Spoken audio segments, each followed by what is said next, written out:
ఘనమైన దేవుని ప్రశస్త నామాన మళ్ళా ఒక్కసారి మీకు నా హృదయపూర్వకమైన ధన్యవాదాలు చెల్లించుకుంటున్నాను. దినం తర్వాత దినం దేవుడు మన పట్ల కృప చూపెట్టి ఆయన వాక్కు చేత మనం బలపరచబడుతూ ఆయన ఆగమనమునకు సమీపంగా వెళ్ళుటకు దేవుడు కృప చూపెట్టాడు.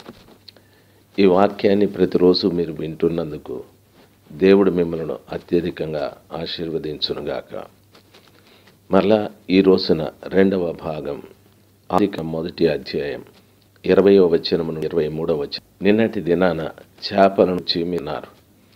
దేవుడు 5 చేసిన అలచరములు, అందులో పొలుసు రెక్కలు కలిగినవి పరిశుద్ధమైనవి. ఈ రోజున ఆకాశ విశాలములో దేవుడు కలుగజేసిన పక్షులు నిజంగానే ఆకాశంలో ఎగురుతూ ఉంటాయి. పక్షులను వచ్చి పవిత్రమైనవేవి అపవిత్రమైనవేవి అని లేవీకాండం 11వ అధ్యాయం 9 చెప్పబడ్డాయి. మన పక్షి లాంటి అనుభవాన్ని జీవించాలి అని యొక్క యోచన. అంటే యెషయా గ్రంథం 40వ అధ్యాయం చదువుకుంటే ఎవరికి ఎదురు చూచువారు నూతనము రెక్కలు చాపి పైకెగురుదురు అని ఉంది. యెహోవా కొరకు ఎదురు చూసే నూతన బలము పొందుదురు. అంటే మనలో పాత బలం కూడా ఉంది. మనలో ఉన్న పాత బలం సాతాను సంబంధమైనది. ఇది మన ప్రియ గమనించాలి. మనలో ఉన్నటువంటి శరీర బలం, ధన బలం, కుల బలం, ఇలాంటివన్నీ కూడా ఈ రోజుల్లో కూడా అవి చాలా మందిలో పనితో ఉన్నాయి. నూతన బలం అనేటటువంటిది మనల్ని దేనికి సమీపంగా చేశాయి. వాటిని అన్నింటినీ పాత బలానికి సంబంధించిన వాటిని చంపేశాయి. కాబట్టి నూతన బలం అంటే యేసు ప్రభుల వారు మన జీవితంలోకి ప్రవేశించడం. ఆయన బలమని ప్రవక్త అయిన యెషయా చెప్పాడు.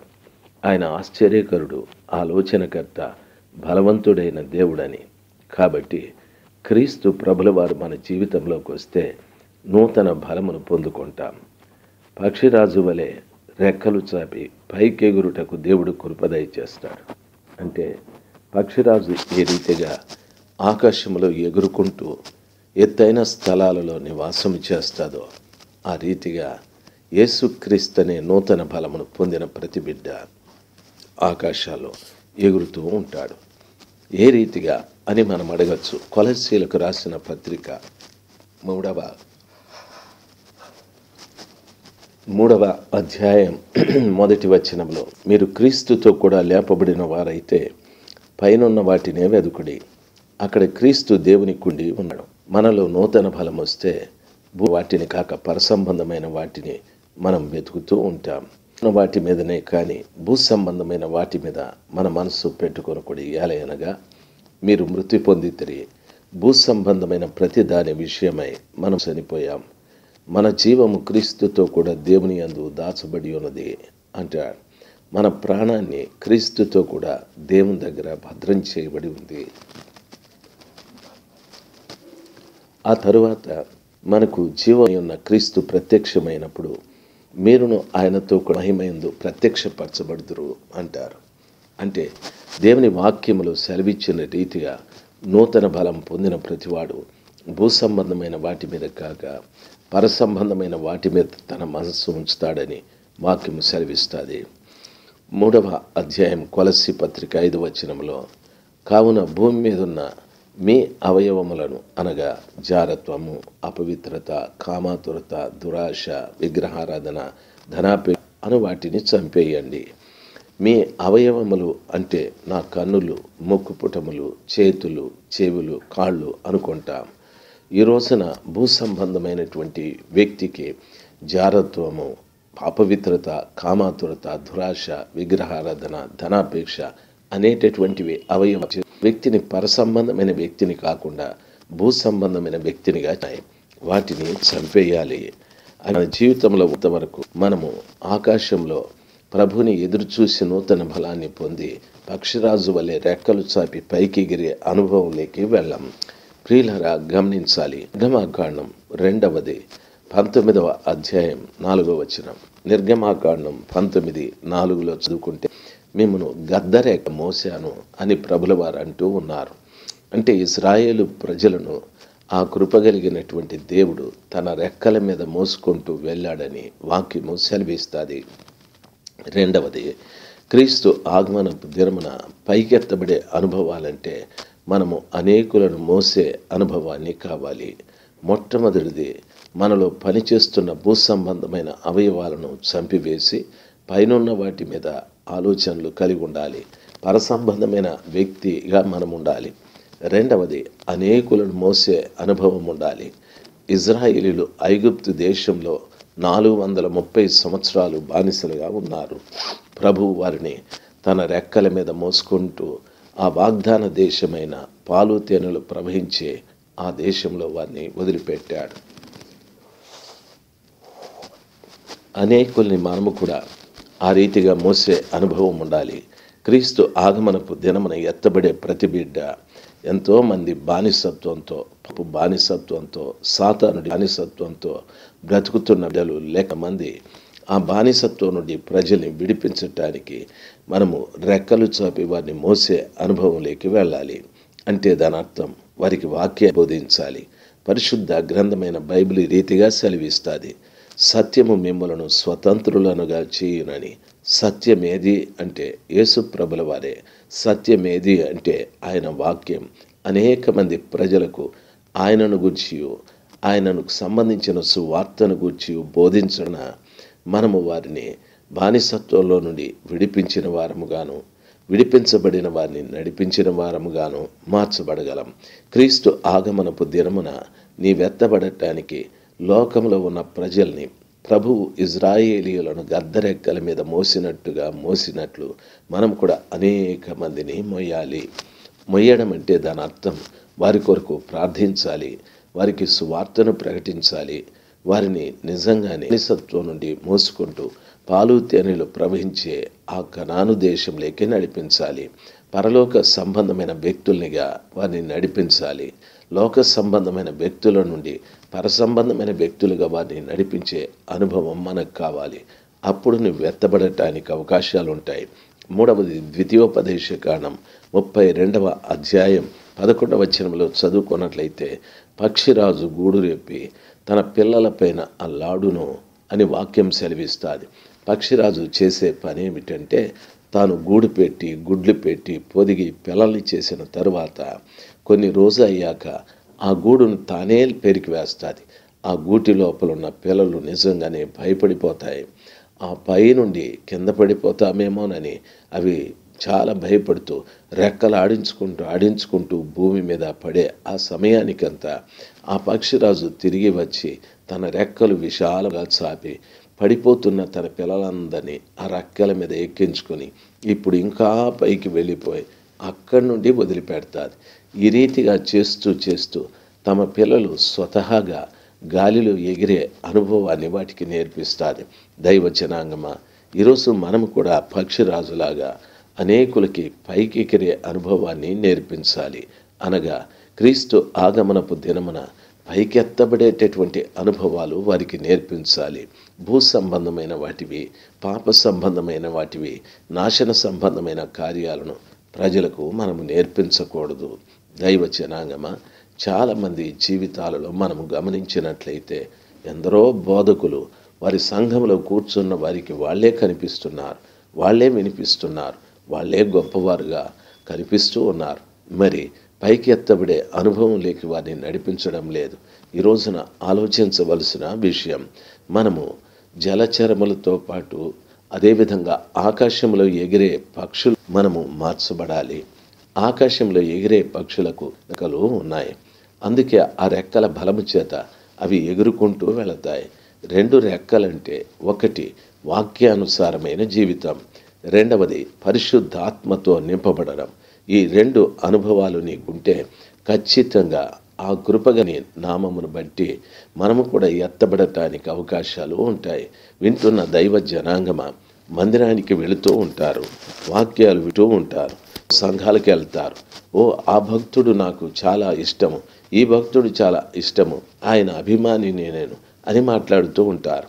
దయచేసి వినాలి, క్రైస్తవ్యం అనేది అభిమాన సంఘాలకు సంబంధించింది కాదు. ఆత్మ సంబంధమైన కార్యాలకు సంబంధించింది. నీవు ఆత్మీయుడు మారాలి, ఎవరికో అభిమానిగా కాదు. ఆత్మీయుడిగా మారిన ప్రతివాడు కూడా రెండు రెక్కలు కలిగి ఉంటాడు. ఒకటి వాక్యానుసారమైన జీవితం, రెండు పరిశుద్ధాత్మ చేత నడిపింపబడడం. ఈ రెండు నీవు కలిగి ఉంటే నా యేసు ప్రభుల వారి ఆగమనపు దినమున ఎత్తబడగలవు. ఈ రెండిట్లో ఏ ఒక్కటి లేకపోయినా యేసు ప్రభుల వారి ఆగమనపు దినమున ఇక్కడే ఆగిపోగలవు. లెండి ఇప్పుడే దేవాని వాక్యానుసారంగా జీవిస్తానని, లెండి ఇప్పుడే ప్రభా నీ ఆత్మతో నన్ను నింపి ఆత్మానుసారంగా నడిపించబడతానని ప్రభు దగ్గర ప్రార్థన చేద్దాం. అది నీకు అవసరం, నీ కుటుంబానికి, నీ సంఘానికి అవసరం. లోకంలో జరుగుతున్న పరిణామాలు, జరుగుతున్న అవాంతరాలను చూసినప్పుడు ఏదో విచిత్రం అనుకుంటున్నావు. కాదు, యేసు ప్రభుల వారి ఆగమనం దగ్గర పడుతూ ఉంది. సహోదరుడా లే, సహోదరి లే, మీ కుటుంబంతో లేవండి, వస్తున్న ప్రభుని కలుసుకొనటానికి. మీ సంఘంతో లేవండి, వస్తున్న ప్రభుని కలుసుకొనటానికి. ఆ కృప దేవుడు మీకు దయచేయాలి. ఆ అభిషేకాన్ని దేవుడు మీకు దయచేయునుగాక. దేవుడు మిమ్మల్ని ఆయన కృపలో ఆయన ఆగమనము దినమున మీరు ఎత్తబడు రీతిగా సహాయము చేయునుగాక. Amen, amen. దేవుని ప్రశస్త నామాన మళ్ళా ఒక్కసారి మీకు నా హృదయపూర్వకమైన ధన్యవాదాలు చెల్లించుకుంటున్నాను.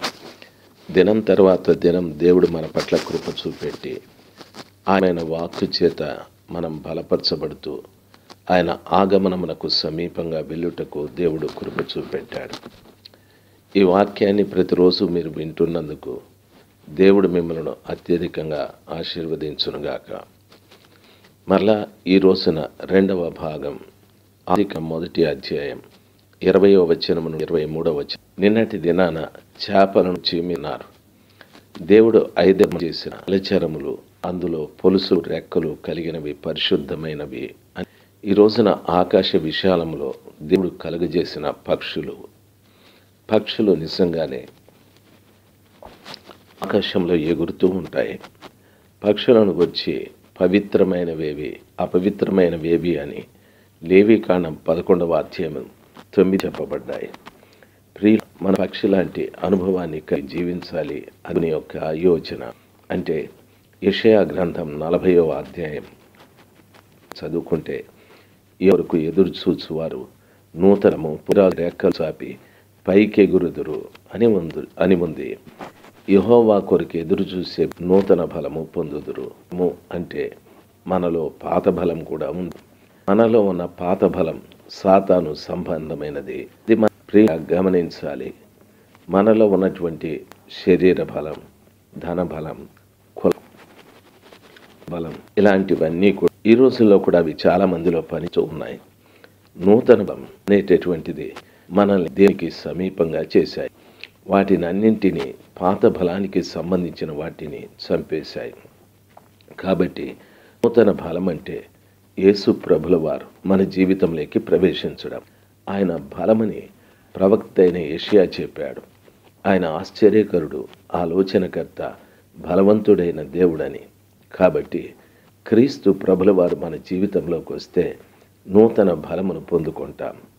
పక్షిరాజు వలె రెక్కలు చాపి పైకెగురుటకు దేవుడు కృపదయ చేస్తాడు.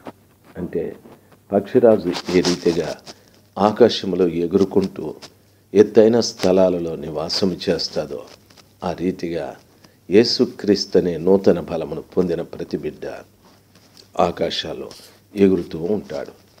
ఏ రీతిగా అని మనం అడగచ్చు. కొలస్సీలకు రాసిన పత్రిక 3వ అధ్యాయం 1వ వచనంలో, మీరు క్రీస్తుతో కూడా లేపబడిన వారైతే పైనున్న వాటినే వెదుకుడి, అక్కడ క్రీస్తు దేవుని కుండి ఉన్నాడు. మనలో నూతన బలం వస్తే వాటిని కాక పరసంబంధమైన వాటిని మనం వెతుకుతూ ఉంటాం. వాటి మీదనే కానీ భూ సంబంధమైన వాటి మీద మన మనస్సు పెట్టుకొనకూడదు. ఏలయనగా మీరు మృతి పొందితిరి. భూ సంబంధమైన ప్రతి దాని విషయమై మనం చనిపోయాం. మన జీవము క్రీస్తుతో కూడా దేవుని యందు దాచబడి ఉన్నది అంటాడు. మన ప్రాణాన్ని క్రీస్తుతో కూడా దేవుని దగ్గర భద్రం చేయబడి ఉంది. ఆ తరువాత మనకు జీవం ఉన్న క్రీస్తు ప్రత్యక్షమైనప్పుడు మీరును ఆయనతో మహిమయందు ప్రత్యక్షపరచబడుదురు అంటారు. అంటే దేవుని వాక్యములు సెలవిచ్చిన రీతిగా నూతన బలం పొందిన ప్రతివాడు భూసంబంధమైన వాటి మీద కాక పరసంబంధమైన వాటి మీద తన మనస్సు ఉంచుతాడని వాక్యము సెలవిస్తుంది. 3వ అధ్యాయం కొలస్సీ పత్రిక 5వ వచనంలో, కావున భూమి మీద ఉన్న మీ అవయవములను అనగా జారత్వము, అపవిత్రత, కామాతురత, దురాశ, విగ్రహారాధన, ధనాపే అను వాటిని చంపేయండి. మీ అవయవములు అంటే నా కన్నులు, ముక్కుపుటములు, చేతులు, చెవులు, కాళ్ళు అనుకుంటాం. ఈ రోజున భూ సంబంధమైనటువంటి వ్యక్తికి జారత్వము, అపవిత్రత, కామాతురత, దురాశ, విగ్రహారాధన, ధనాపేక్ష అనేటటువంటివి అవయవ వ్యక్తిని పరసంబంధమైన వ్యక్తిని కాకుండా భూ సంబంధమైన వ్యక్తినిగా వాటిని చంపేయాలి. మన జీవితంలో ఇంతవరకు మనము ఆకాశంలో ప్రభుని ఎదురుచూసి నూతన బలాన్ని పొంది పక్షిరాజు వలె రెక్కలు చాపి పైకి ఎగిరే అనుభవంలోకి వెళ్ళాం. ప్రియులారా, గమనించాలి. నిర్గమాకాండం 2వ 19వ అధ్యాయం 4వ వచనం. నిర్గమాకాండం 19:4 చదువుకుంటే, మిమ్మను గద్దరెక్క మోసాను అని ప్రభుల వారు అంటూ ఉన్నారు. అంటే ఇశ్రాయేలు ప్రజలను ఆ కృపగలిగినటువంటి దేవుడు తన రెక్కల మీద మోసుకుంటూ వెళ్ళాడని వాక్యము సెలవిస్తుంది. 2వది, క్రీస్తు ఆగమనపు దినమున పైకెత్తబడే అనుభవాలంటే మనము అనేకులను మోసే అనుభవాన్ని కావాలి. మొట్టమొదటిది, మనలో పనిచేస్తున్న భూ సంబంధమైన అవయవాలను చంపివేసి పైనున్న వాటి మీద ఆలోచనలు కలిగి ఉండాలి. పరసంబంధమైన వ్యక్తిగా మనం ఉండాలి. 2వది, అనేకులను మోసే అనుభవం ఉండాలి. ఇజ్రాయేలీలు ఐగుప్తు దేశంలో 430 సంవత్సరాలు బానిసలుగా ఉన్నారు. ప్రభువు వారిని తన రెక్కల మీద మోసుకుంటూ ఆ వాగ్దాన దేశమైన పాలు తేనెలు ప్రవహించే ఆ దేశంలో వారిని వదిలిపెట్టాడు. అనేకుల్ని మనము కూడా ఆ రీతిగా మోసే అనుభవం ఉండాలి. క్రీస్తు ఆగమనపు దినమున ఎత్తబడే ప్రతి బిడ్డ ఎంతోమంది బానిసత్వంతో సాతానుడి బానిసత్వంతో బ్రతుకుతున్న బిడ్డలు లేక మంది ఆ బానిసత్వం నుండి ప్రజల్ని విడిపించటానికి మనము రెక్కలు చాపి వారిని మోసే అనుభవంలోకి వెళ్ళాలి. అంటే దాని అర్థం వారికి వాక్యం బోధించాలి. పరిశుద్ధ గ్రంథమైన బైబిల్ రీతిగా సెలవిస్తుంది, సత్యము మిమ్మలను స్వతంత్రులనుగా చేయునని. సత్యమేది అంటే యేసు ప్రభుల వారే. సత్యమేది అంటే ఆయన వాక్యం. అనేక మంది ప్రజలకు ఆయనను గూర్చియు ఆయనను సంబంధించిన సువార్తను గూర్చియు బోధించిన మనము వారిని బానిసత్వంలో నుండి విడిపించిన వారముగాను, విడిపించబడిన వారిని నడిపించిన వారముగాను మార్చబడగలం. క్రీస్తు ఆగమనపు దినమున నీవెత్తబడటానికి లోకంలో ఉన్న ప్రజల్ని ప్రభువు ఇజ్రాయేలీయులను గద్దరెక్కల మీద మోసినట్లు మనం కూడా అనేక మందిని మొయ్యాలి. మొయ్యడం అంటే దాని అర్థం వారి కొరకు ప్రార్థించాలి, వారికి సువార్తను ప్రకటించాలి, వారిని నిజంగానే బానిసత్వం నుండి మోసుకుంటూ పాలు తేనెలు ప్రవహించే ఆ కనాను దేశంలోకి నడిపించాలి. పరలోక సంబంధమైన వ్యక్తుల్నిగా వారిని నడిపించాలి. లోక సంబంధమైన వ్యక్తుల నుండి పరసంబంధమైన వ్యక్తులుగా వారిని నడిపించే అనుభవం మనకు కావాలి. అప్పుడు నువ్వు ఎత్తబడటానికి అవకాశాలు ఉంటాయి. 3వది, ద్వితీయోపదేశకాండం 32వ అధ్యాయం 11వ వచనంలో చదువుకున్నట్లయితే, పక్షిరాజు గూడు రేపి తన పిల్లలపైన అల్లాడును అని వాక్యం సెలవిస్తుంది. పక్షిరాజు చేసే పని ఏమిటంటే, తాను గూడు పెట్టి గుడ్లు పెట్టి పొదిగి పిల్లల్ని చేసిన తరువాత కొన్ని రోజు అయ్యాక ఆ గూడును తానే పెరికి వేస్తుంది. ఆ గూటి లోపల ఉన్న పిల్లలు నిజంగానే భయపడిపోతాయి. ఆ పై నుండి కింద పడిపోతామేమోనని అవి చాలా భయపడుతూ రెక్కలు ఆడించుకుంటూ భూమి మీద పడే ఆ సమయానికంతా ఆ పక్షిరాజు తిరిగి వచ్చి తన రెక్కలు విశాలంగా చాపి పడిపోతున్న తన పిల్లలందరినీ ఆ రెక్కల మీద ఎక్కించుకొని ఇప్పుడు ఇంకా పైకి వెళ్ళిపోయి అక్కడి నుండి వదిలిపెడతాది. ఈ రీతిగా చేస్తూ తమ పిల్లలు స్వతహాగా గాలిలో ఎగిరే అనుభవాన్ని వాటికి నేర్పిస్తారు. దైవ జనాంగమా, ఈరోజు మనము కూడా పక్షిరాజులాగా అనేకులకి పైకి ఎగిరే అనుభవాన్ని నేర్పించాలి. అనగా క్రీస్తు ఆగమనపు దినమున పైకెత్తబడేటటువంటి అనుభవాలు వారికి నేర్పించాలి. భూ సంబంధమైన వాటివి, పాప సంబంధమైన వాటివి, నాశన సంబంధమైన కార్యాలను ప్రజలకు మనము నేర్పించకూడదు. దైవ జనాంగమా, చాలామంది జీవితాలలో మనము గమనించినట్లయితే ఎందరో బోధకులు వారి సంఘంలో కూర్చున్న వారికి వాళ్ళే కనిపిస్తున్నారు, వాళ్ళే వినిపిస్తున్నారు, వాళ్ళే గొప్పవారుగా కనిపిస్తూ ఉన్నారు. మరి పైకి ఎత్తబడే అనుభవం లేకి వారిని నడిపించడం లేదు. ఈ రోజున ఆలోచించవలసిన విషయం, మనము జలచరములతో పాటు అదేవిధంగా ఆకాశంలో ఎగిరే పక్షులు మనము మార్చబడాలి. ఆకాశంలో ఎగిరే పక్షులకు రెక్కలు ఉన్నాయి. అందుకే ఆ రెక్కల బలము చేత అవి ఎగురుకుంటూ వెళతాయి. 2 రెక్కలంటే, ఒకటి వాక్యానుసారమైన జీవితం, రెండవది పరిశుద్ధాత్మతో నింపబడడం. ఈ 2 అనుభవాలు నీకుంటే ఖచ్చితంగా ఆ కృపగని నామమును బట్టి మనము కూడా ఎత్తబడటానికి అవకాశాలు ఉంటాయి.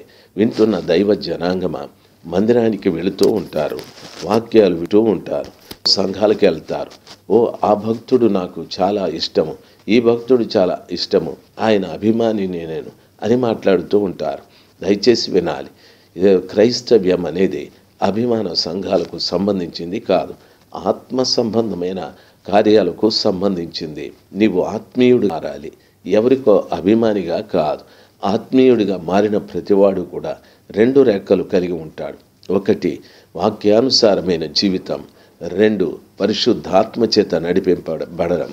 ఈ 2 నీవు కలిగి ఉంటే నా యేసు ప్రభుల వారి ఆగమనపు దినమున ఎత్తబడగలవు. ఈ రెండిట్లో ఏ ఒక్కటి లేకపోయినా యేసు ప్రభుల వారి ఆగమనపు దినమున ఇక్కడే ఆగిపోగలవు. లెండి, ఇప్పుడే దేవాని వాక్యానుసారంగా జీవిస్తానని, లెండి ఇప్పుడే ప్రభా నీ ఆత్మతో నన్ను నింపి ఆత్మానుసారంగా నడిపించబడతానని ప్రభు దగ్గర ప్రార్థన చేద్దాం. అది నీకు అవసరం, నీ కుటుంబానికి, నీ సంఘానికి అవసరం. లోకంలో జరుగుతున్న పరిణామాలు, జరుగుతున్న అవాంతరాలను చూసినప్పుడు ఏదో విచిత్రం అనుకుంటున్నావు. కాదు, యేసు ప్రభుల వారి ఆగమనం దగ్గర పడుతూ ఉంది. సహోదరుడా లే, సహోదరి లే, మీ కుటుంబంతో లేవండి, వస్తున్న ప్రభుని కలుసుకొనటానికి. మీ సంఘంతో లేవండి, వస్తున్న ప్రభుని కలుసుకొనటానికి. ఆ కృప దేవుడు మీకు దయచేయాలి. ఆ అభిషేకాన్ని దేవుడు మీకు దయచేయునుగాక. దేవుడు మిమ్మల్ని ఆయన కృపలో, ఆయన ఆగమనము దినమున మీరు ఎత్తబడు రీతిగా సహాయము చేయునుగాక. Amen, amen.